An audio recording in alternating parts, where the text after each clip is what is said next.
भारत माता की। भारत माता की। आवाज पहाड़ी के उस पार सुनाई देनी चाहिए। भारत माता की। भारत माता की। लद्दाख के lieutenant governor BD Mishra ji, केंद्रीय मंत्री Sanjay Seth, chief of defence staff general Anil Chauhan, तीनों सेनाओं के सेनाध्यक्ष, करगिल युद्ध के समय सेनाध्यक्ष रहे जनरल वीपी मलिक जी, पूर्व सेनाध्यक्ष जनरल मनोज पांडे जी, वीरता पुरस्कार प्राप्त सेवारत और सेवानिवृत्त सैनिकों, करगिल युद्ध के बहादुर वीरों की माताएं, वीर नारियां और उनके समस्त परिजन, सेना के बहादुर जवानों और मेरे प्रिय देशवासियों, आज लद्दाख की ये महान धरती कारगिल विजय के 25 वर्ष पूरे होने की साक्षी बन रही है। कारगिल विजय दिवस हमें बताता है कि राष्ट्र के लिए दिए गए बलिदान अमर होते हैं। दिन, महीने, वर्ष, सदियां गुजरते हैं, सर्दियां भी गुजरती हैं, मौसम भी बदलते हैं, लेकिन राष्ट्र की रक्षा के लिए अपनी जान की बाजी लगाने वालों के नाम अमिट रहते हैं। ये देश हमारी सेना के पराक्रमी महानायकों का सदा सर्वदा ऋणी है। ये देश उनके प्रति कृतज्ञ है। साथियों, मेरा सौभाग्य है कि कारगिल युद्ध के समय मैं एक सामान्य देशवासी के रूप में अपने सैनिकों के बीच था। आज जब मैं फिर करगिल की धरती पर हूं, तो स्वाभाविक है वो स्मृतियां मेरे मन में ताजा हो गई है। मुझे याद है किस तरह हमारी सेनाओं ने इतनी ऊंचाई पर इतने कठिन युद्ध ऑपरेशन को अंजाम दिया था। मैं देश को विजय दिलाने वाले ऐसे सभी शूरवीरों को आदरपूर्वक प्रणाम करता हूं। मैं उन शहीदों को नमन करता हूं जिन्होंने कारगिल में मातृभूमि की रक्षा के लिए अपना सर्वोच्च बलिदान दिया। साथियों, कारगिल में हमने केवल युद्ध नहीं जीता था, हमने सत्य, संयम और सामर्थ्य का अद्भुत परिचय दिया था। आप जानते हैं, भारत उस समय शांति के लिए प्रयास कर रहा था। बदले में पाकिस्तान ने फिर एक बार अपना अविश्वासी चेहरा दिखाया। लेकिन सत्य के सामने असत्य और आतंक की हार हुई। साथियों, पाकिस्तान ने अतीत में जितने भी दुष्प्रयास किए, उसे मुंह की खानी पड़ी है। लेकिन पाकिस्तान ने अपने इतिहास से कुछ नहीं सीखा है। वो आतंकवाद के सहारे, प्रॉक्सी वॉर के सहारे अपने आप को प्रासंगिक बनाए रखने का प्रयास कर रहा है। लेकिन आज जब मैं उस जगह से बोल रहा हूं जहां आतंक के आकाओं को मेरी आवाज सीधे सुनाई पड़ रही है, मैं आतंकवाद के इन सरपरस्तों को कहना चाहता हूं कि उनके नापाक मंसूबे कभी कामयाब नहीं होंगे।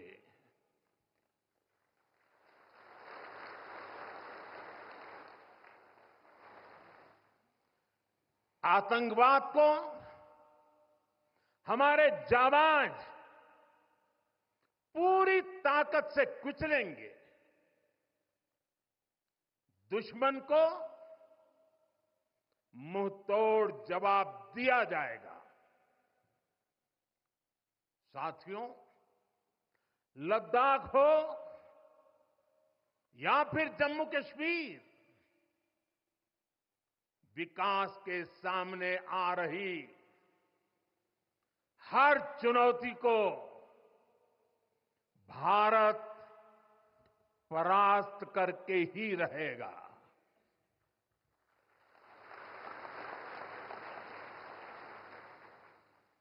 कुछ ही दिन बाद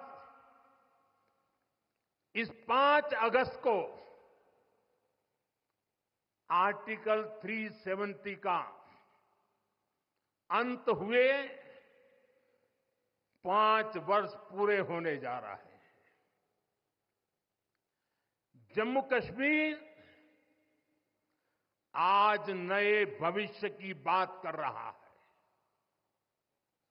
बड़े सपनों की बात कर रहा है। जम्मू कश्मीर की पहचान G20 जैसी ग्लोबल समिट की अहम बैठक करने के लिए हो रही है। इंफ्रास्ट्रक्चर डेवलपमेंट के साथ साथ जम्मू कश्मीर, लेह, लद्दाख में टूरिज्म सेक्टर भी तेजी से ग्रो कर रहा है। दशकों बाद कश्मीर में सिनेमा घर खुला है। 3.5 दशक के बाद पहली बार श्रीनगर में ताजिया निकला है। धरती का हमारा स्वर्ग तेजी से शांति और सौहार्द की दिशा में आगे बढ़ रहा है। साथियों, आज लद्दाख में भी विकास की नई धारा बनी है। सिंकुल्ला टनल, इसके निर्माण का काम शुरू हुआ है। सिंगोला टनल के जरिए लद्दाख पूरे साल हर मौसम में देश से कनेक्टेड रहेगा। ये टनल लद्दाख के विकास और बेहतर भविष्य के लिए नई संभावनाओं का नया रास्ता खोलेगी। हम सभी को पता है कि कठोर मौसम की वजह से लद्दाख के लोगों को कितनी मुश्किलें आती हैं। सिंकुंतला टनल के बनने से ये मुश्किलें भी कम होगी। मैं लद्दाख के मेरे भाई बहनों को इस टनल का काम शुरू होने के लिए विशेष बधाई देता हूं। साथियों, लद्दाख के लोगों का हित हमेशा हमारी प्राथमिकता रहा है। मुझे याद है कोरोना के समय में करगिल क्षेत्र के हमारे कई लोग ईरान में फंस गए थे। उन्हें वापस लाने के लिए मैंने व्यक्तिगत स्तर पर काफी प्रयास किए। ईरान से लाकर उन्हें जैसलमेर में ठहराया गया था और जब स्वास्थ्य की दृष्टि से पूरी तरह संतोषजनक रिपोर्ट मिले, उसके बाद उन सबको उनके घर तक यहां पहुंचाया था। हमें संतोष है कि हम अनेकों जिंदगियों को बचा पाए। यहां के लोगों की सुविधाएं बढ़े, ईज ऑफ लिविंग बढ़े, इसके लिए भारत सरकार निरंतर प्रयास कर रही है। बीते 5 वर्षों में ही हमने लद्दाख के बजट को 1100 करोड़ से बढ़ाकर 6000 करोड़ रुपए कर दिया है। यानी करीब करीब 6 गुना की वृद्धि। ये पैसा आज लद्दाख के लोगों के विकास में, यहां सुविधाएं बढ़ाने में काम आ रहा है। आप देखिए, सड़क, बिजली, पानी, शिक्षा, पावर सप्लाई, रोजगार, लद्दाख में हर दिशा में दृश्य भी बदल रहा है, परिदृश्य भी बदल रहा है।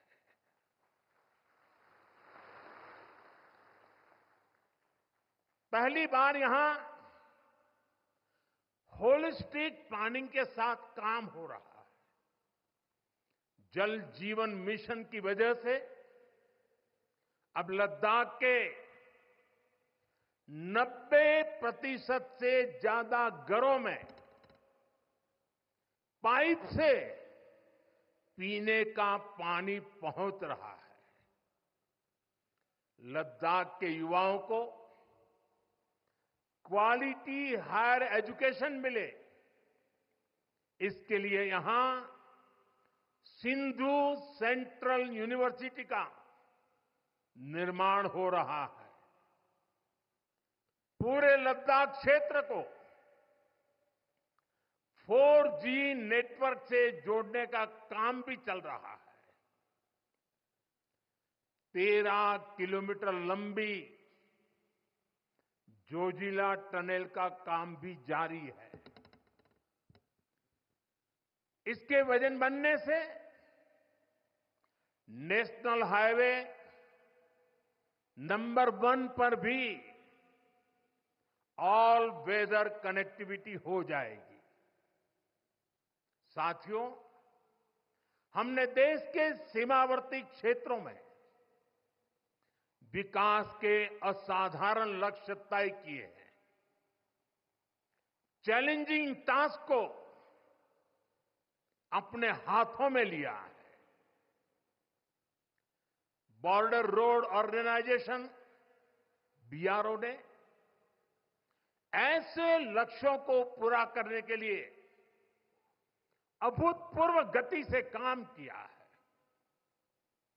बीआरओ ने पिछले 3 साल में ही 330 से ज्यादा इंफ्रास्ट्रक्चर प्रोजेक्ट पूरे किए हैं। इसमें लद्दाख के विकास कार्यों से लेकर पूर्वोत्तर में सेला टनल जैसे प्रोजेक्ट भी शामिल है। मुश्किल टेरेन्स में विकास की एक गति नए भारत की क्षमता और दिशा दोनों दिखाते हैं। साथियों, आज की वैश्विक परिस्थितियां पहले से अलग है। इसलिए हमारी सेनाओं को हथियारों और उपकरणों के साथ साथ कार्यशैली और व्यवस्थाओं में भी आधुनिक होना चाहिए। इसलिए देश दशकों से डिफेंस सेक्टर में बड़े रिफॉर्म्स की जरूरत महसूस करता रहा था। सेना स्वयं वर्षों से इसकी मांग कर रही थी, लेकिन दुर्भाग्य से पहले इसे उतना महत्व नहीं दिया गया। बीते 10 वर्षों में हमने डिफेंस रिफॉर्म्स को रक्षा क्षेत्र की पहली प्राथमिकता बनाया है। इन रिफॉर्म्स के कारण आज हमारी सेनाएं ज्यादा सक्षम हुई हैं, आत्मनिर्भर हो रही है। आज डिफेंस प्रोक्योरमेंट में बड़ी हिस्सेदारी भारतीय डिफेंस इंडस्ट्री को दी जा रही है। डिफेंस में रिसर्च एंड डेवलपमेंट बजट का भी 25% प्राइवेट सेक्टर के लिए रिजर्व किया गया है। ऐसे ही प्रयासों का परिणाम है कि भारत का डिफेंस प्रोडक्शन अब 1.25 लाख करोड़ रुपए से ज्यादा हो चुका है। कभी भारत की गिनती हथियार मंगाने वाले देश के रूप में भी थी।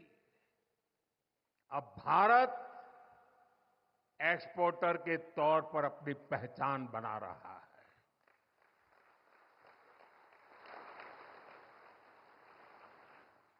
मुझे खुशी है कि हमारी सेनाओं ने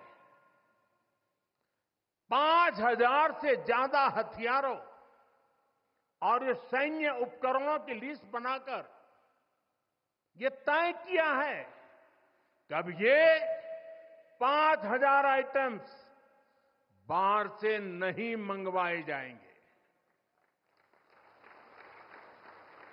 मैं इसके लिए सेना नेतृत्व को बधाई देता हूं। साथियों, डिफेंस सेक्टर में रिफॉर्म्स के लिए भी भारत की आर्म्ड फोर्सेस की सराहना करना चाहता हूं। हमारी सेनाओं ने बीते वर्षों में कई साहसिक निर्णय लिए हैं। सेना द्वारा किए गए जरूरी रिफॉर्म्स का एक उदाहरण अग्निपथ स्कीम भी है। दशकों तक संसद से लेकर अनेक कमिटी तक में सेनाओं को युवा बनाने पर चर्चाएं होती रही है। भारत के सैनिकों की औसत आयु, एवरेज एज, ग्लोबल एवरेज से ज्यादा होना, ये हम सबकी चिंता बढ़ाता रहा है। इसलिए ये विषय बरसों तक अनेक कमिटियों में भी उठा, लेकिन देश की सुरक्षा से जुड़ी इस चुनौती के समाधान की पहले इच्छा शक्ति नहीं दिखाई गई। शायद कुछ लोगों की मानसिकता ही ऐसी थी कि सेना मतलब नेताओं को सलाम करना, परेड करना। हमारे लिए सेना मतलब 140 करोड़ देशवासियों की आस्था। हमारे लिए सेना मतलब 140 करोड़ देशवासियों की शांति की गारंटी। हमारे लिए सेना मतलब देश की सीमाओं को सुरक्षा की गारंटी। अग्निपथ योजना के जरिए देश ने इस महत्वपूर्ण सपने को एड्रेस किया है। अग्निपथ का लक्ष्य सेनाओं को युवा बनाना है।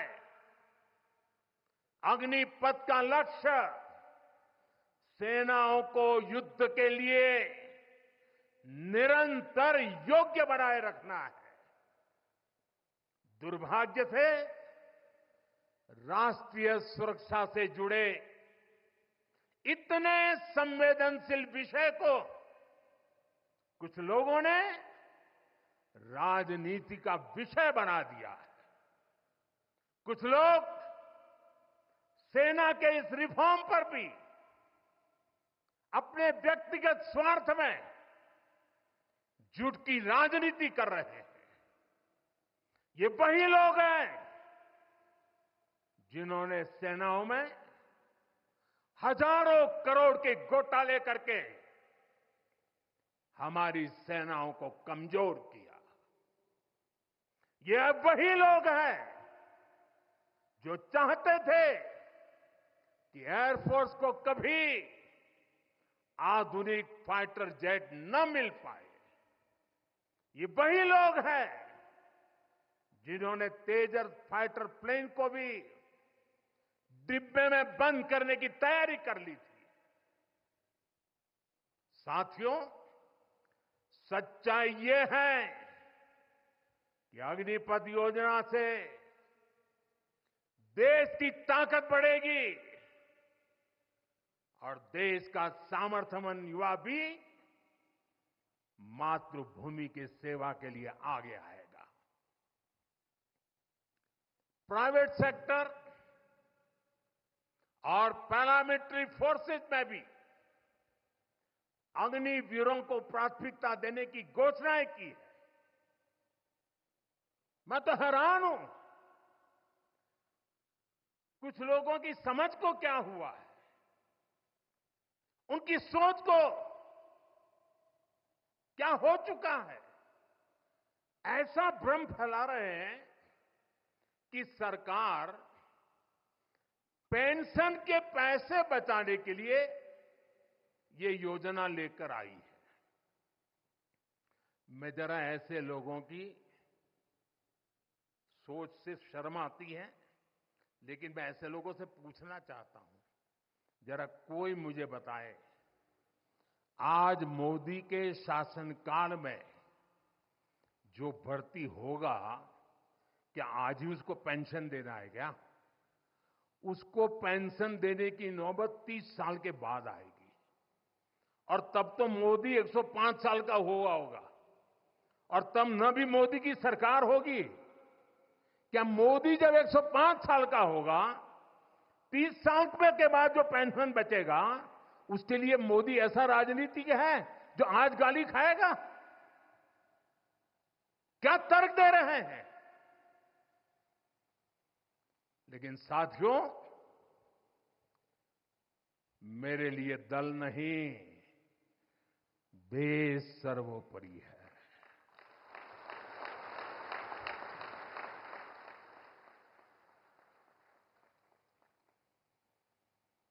और साथियों, मैं आज गर्व से कहना चाहता हूं, सेनाओं द्वारा लिए गए इस फैसले का हमने सम्मान किया है। और जैसा मैंने पहले कहा, हम राजनीति के लिए नहीं, राष्ट्र नीति के लिए काम करते हैं। हमारे लिए राष्ट्र की सुरक्षा सर्वोपरि है। हमारे लिए 140 करोड़ की शांति ये सबसे पहले है।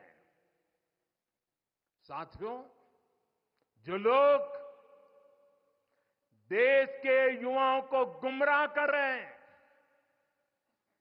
उनका इतिहास साक्षी है कि उन्हें सैनिकों की कोई परवाह नहीं है। ये वही लोग हैं जिन्होंने एक मामूली रकम 500 करोड़ रुपए दिखा दिखाकर वन रैंक वन पेंशन पर झूठ बोला था। 500 करोड़। ये हमारी सरकार है जिसने वन रैंक वन पेंशन लागू किया। पूर्व सैनिकों को 1.25 लाख करोड़ रुपए से ज्यादा दिए गए। अब कहां 500 करोड़, कहां 1.25 लाख करोड़। इतना झूठ और देश के जवानों की आंख में धूल झोंकने का पाप। ये वही लोग हैं जिन्होंने आजादी के 7 दशक बाद भी सेना की मांग होने के बावजूद भी, देश के वीर सैनिकों के परिवारों की मांग होने के बाद भी हमारे शहीदों के लिए वॉर मेमोरियल नहीं बनाया। टालते गए, कमिटियां बनाते गए, नक्शे दिखाते गए। ये वही लोग हैं जिन्होंने सीमा पर तैनात हमारे जवानों को पर्याप्त बुलेट प्रूफ जैकेट्स भी नहीं दी थी। और साथियों, ये वही लोग हैं जो करगिल विजय दिवस को भी नजरअंदाज करते रहे। ये तो देश की कोटि कोटि जनता के आशीर्वाद है कि मुझे तीसरी बार सरकार बनाने का मौका मिला और इसलिए आज ये महत्वपूर्ण ऐतिहासिक घटना का हम पुण्य स्मरण कर पा रहे हैं। वरना अगर वही आ जाते तो इस युद्ध विजय की इस तारीख को याद नहीं करते। साथियों, कारगिल की विजय ये किसी सरकार की विजय नहीं थी। कारगिल की विजय ये किसी दल का विजय नहीं था। ये विजय देश की थी। ये विजय देश की विरासत है। ये देश के गर्व और स्वाभिमान का पर्व है। मैं एक बार फिर 140 करोड़ देशवासियों की तरफ से मेरे वीर जवानों को श्रद्धापूर्वक नमन करता हूं। सभी देशवासियों को पुनः एक बार कारगिल विजय के 25 वर्ष की शुभकामनाएं देता हूं। मेरे साथ बोलिए, भारत माता की। ये भारत माता की जय मेरे उन वीर शहीदों के लिए है, मेरे वीर भारत मां के वीर सपूतों के लिए है। भारत माता की, भारत माता की, भारत माता की। बहुत बहुत धन्यवाद।